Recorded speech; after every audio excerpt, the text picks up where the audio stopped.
Shalom, selamat pagi Bapak Ibu yang diberkati dalam Tuhan Yesus Kristus. Pagi hari ini kita akan belajar firman Tuhan dari 2 Timotius 2 ayat 1 hingga ayat yang ke-7. Saudara, dari firman Tuhan pada pagi hari ini kita akan belajar 3 profesi yang Tuhan berikan kepada kita sebagai satu teladan. Yang pertama, profesi sebagai seorang prajurit. Demikianlah firman Tuhan.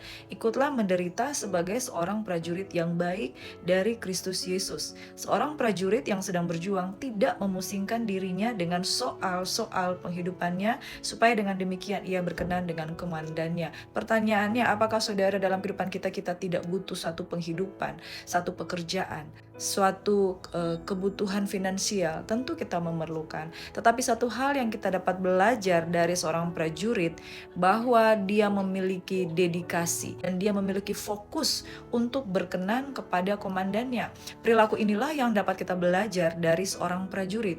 Di dalam mengikuti Kristus, saudara, kita perlu menjadi pribadi yang fokus kepada panggilan Tuhan. Dan profesi yang kedua yang firman Tuhan ajarkan dari 2 Timotius 2 ayat 1 hingga ayat yang ke-7, yaitu sebagai seorang olahragawan. Seorang olahragawan hanya dapat memperoleh mahkota sebagai juara apabila ia bertanding menurut peraturan-peraturan olahraga. Saudara, memang benar kita selamat oleh karena iman, bukan karena perbuatan baik yang menyelamatkan. Tetapi tahukah saudara bahwa Tuhan menaruh rohnya di dalam kehidupan kita supaya kita mentaati peraturan firman Tuhan yang sudah Dia taruhkan di dalam kehidupan kita.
Setiap taburan yang baik, saudara yang akan pertama kali menikmati buahnya. Itu sebabnya saudara menabur di dalam roh, tentu saudara akan menuai buah-buah roh juga. Tapi kalau kita menabur di dalam daging, kita akan menuai kebinasaan.